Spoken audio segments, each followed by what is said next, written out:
All right. So Proverbs 18:21, the tongue has the power of life and death, and those who love it will eat its fruit. You know, as after going through all, looking at the Hebrew Greek interpretation, or Hebrew and Greek translation, what it just boils down to is like, what Joyce Myers so says, watch your mouth. Watch your mouth. What we say to each other can encourage or kill emotionally and physically. And I like how it's, and I like that it's a segue into communication. One, communication is a process. you know, it's a process. Yeah. And the thing is that across the board in any establishment, every establishment I've been at, what has been a common shortfall and setback has been communication, Mm. and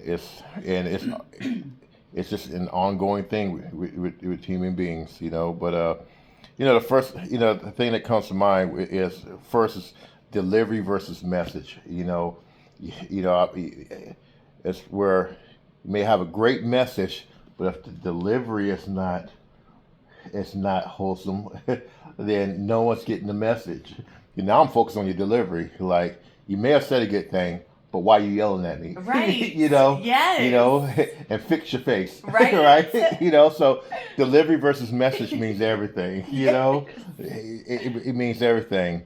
And also, you may you may have a great delivery, but you may be given a foul message, as well.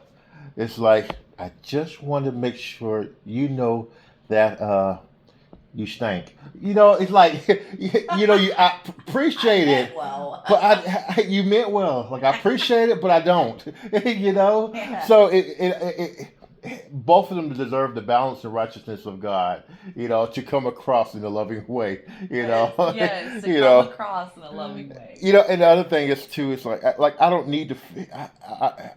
And another thing in communication, I don't need to fix someone's perspective. Yeah. But the thing is that it's something, even me, that continues to work on. Like, stop changing folks' words. They said what they said. They said what they said. Yeah. Ultimately, leave them alone. Just listen.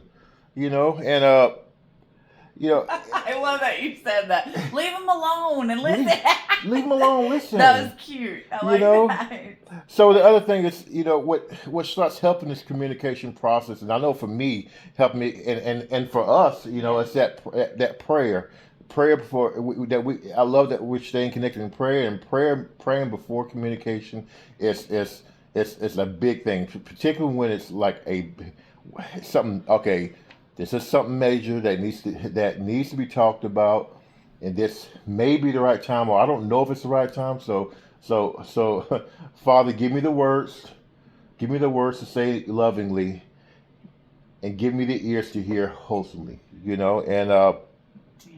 I just ask for the right words and the right ears, so I can listen well, so I can speak empathetically, and put myself, not by seeing the world through your glasses, but putting myself in not put myself in your shoes, but seeing the world through your lenses, and that two becoming one it means that everything that we do has to point towards harmony and unity in God. The end game of anything is pointing us towards God, and staying in unity. So in communication, the regardless of the subject, the objective here is to point towards unity in God. We can say what we mean, but we don't need to be mean. We can say what we mean. Like, we can have hard conversations, but we can say what we mean, but we don't have to be mean. The healthy assertiveness means finding the right time, right moment, and out of love for your spouse, to do so. And it's an ongoing process, but constant thought of others, unity, and focus towards God, you know, gives us the foundation to have a conversation. It doesn't necessarily even have to be a bad conversation. Just communicating in general, and that's everything. That builds everything. But again, it's a process. It's not going to happen overnight. It's not going to happen overnight. But but there needs to be a willingness for it to be happening. You know, happening because having a wholesome conversation in my head with you it's not the same. it's not the same. It's not. It's not the same. Winning an argument in my head with it's not the It's not the same. same. It's not the same. We have to be able to have that hard conversation. Right. We have to be able to have any conversation because you're not going to know me by osmosis. Right. Yes, two flesh become one, but minds don't. So the thing is that I get to know I'm still getting to know you, and I love that because you're not in the end game. This marriage is not an end game; it's a journey, and I love being on this journey with you. I love just being on this journey with you. So communication is the key for that and through that. From the daily verse, the power of life and death. Words matter. Your words matter. God has given you the freedom to choose how you use them. Are you using your words to tear down or build up?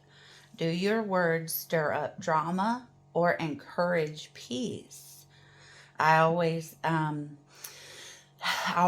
stop when I'm in a conversation with somebody, whether it, be at a meeting or just out and about. But, I know my words matter and I know what comes out of my words do affect people. And this really, really helped, give me a question of, do your words stir up drama or do they encourage peace?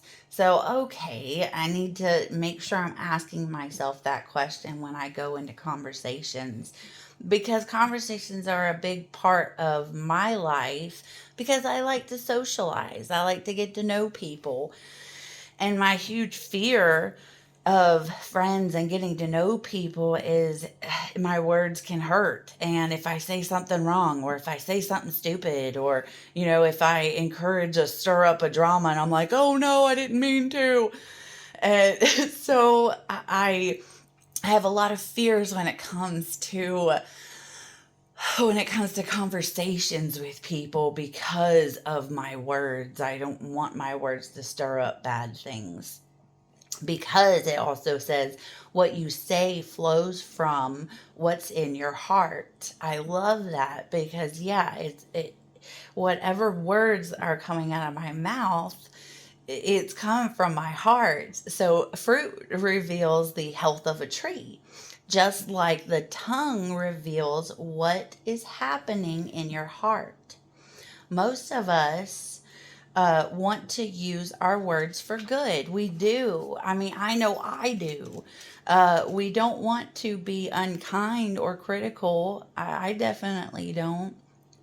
So James 3 tells us that the tongue is unstable and cannot be tamed. Okay, so if it says in the Bible that the tongue is not able to be tamed, then that means us humans have a problem with our tongue.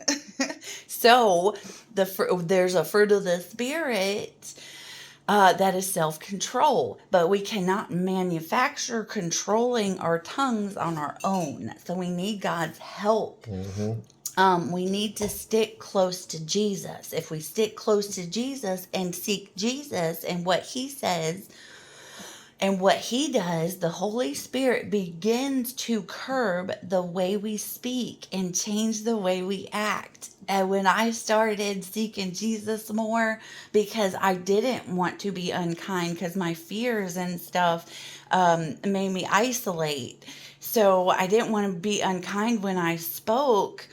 But I always said I didn't have self control, and I believed I didn't have self control because it seemed like whatever fell in my head came out of my mouth. But if I stick close to Jesus, He'll show me how to talk. And when I seek Him and begin to kind of understand how He treated people and the way He treated people, then the Holy Spirit acts within me. And when I'm practicing self-control, then our words start to bring life and hope to the people around us, like automatically.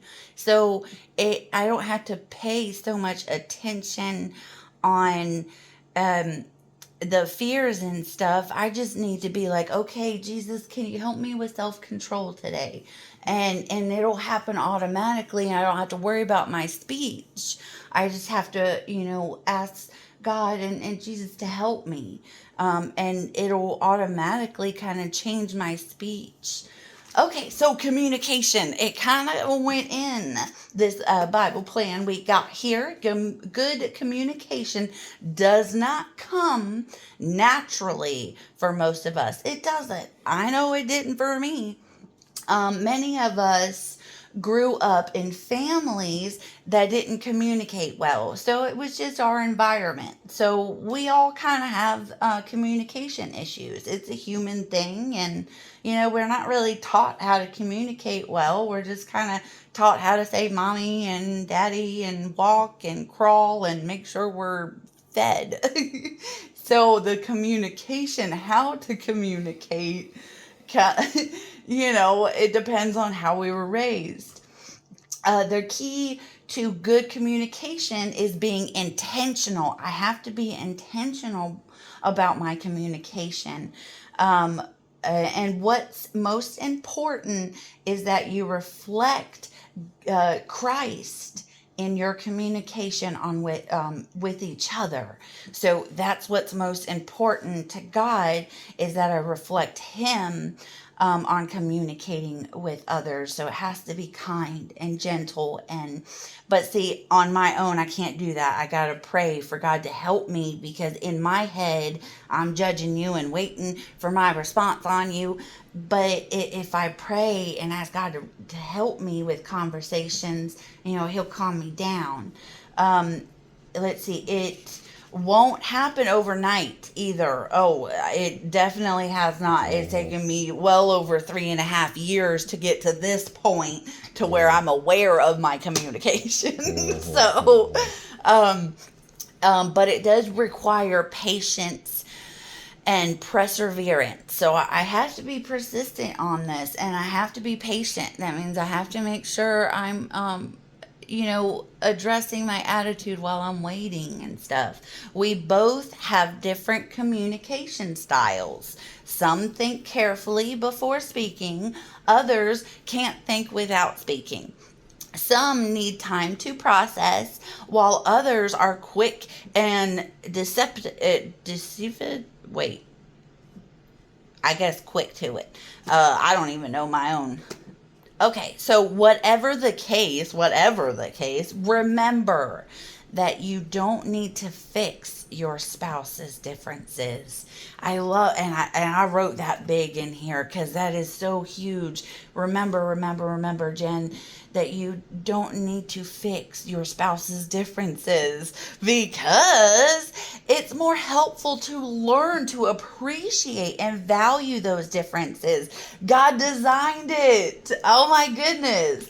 God designed your differences to be complementary, not points of conflict. So you being different than me is something God designed anyway, and it's supposed to be complementary, not conflict. We're supposed to be different, and God designed it to complement each other, not point out conflicts. Identifying your unique communication styles help you avoid miscommunication, and goes a long way in creating a thriving marriage.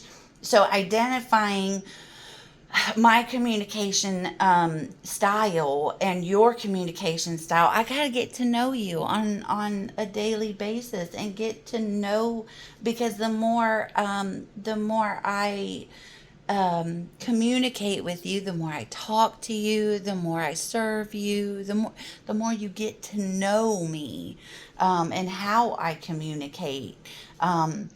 Praying humbly before you talk not only enlists God to help, because man, He does help me, but also moves you to listen more closely and be slower to speak. Yeah, I gotta pray every time, because when I'm in a conversation, it don't matter if it's conflict, my body goes into conflict mode. Like, hey, baby, can I talk to you about something? I'm like, oh my gosh, I'm in trouble. And my mind just goes in circles.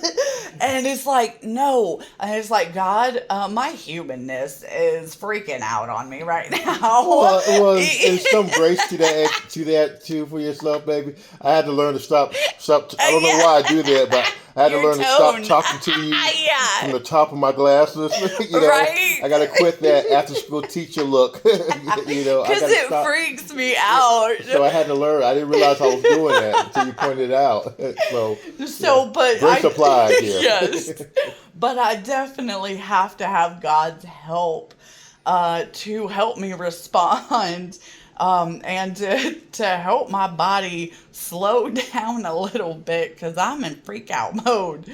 Um, uh, when you listen well, you communicate that you value your spouse and that they are important to you.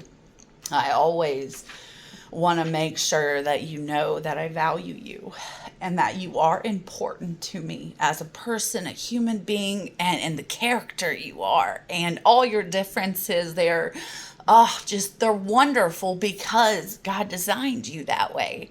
And so I want to make sure that that I listen well, because I know that that does communicate to you value, and it does speak respect to you when I listen. And sometimes I get excited and I want to respond. I'm like, yeah, baby. And you're like, hold up, let me finish. And I'm like, oh no, I just disrespected him. But I just got so excited about what you were saying that I interrupted you. But I never want you to think that I'm not valuing you.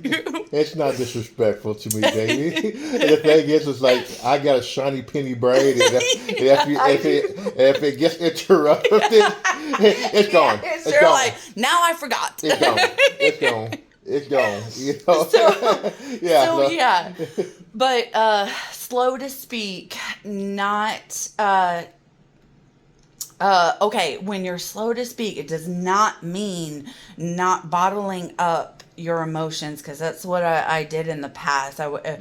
Being slow to speak. I'm like, I'm being slow to speak. No, Jen, you're pushing down your emotions and then crying it out later and then pushing them down more.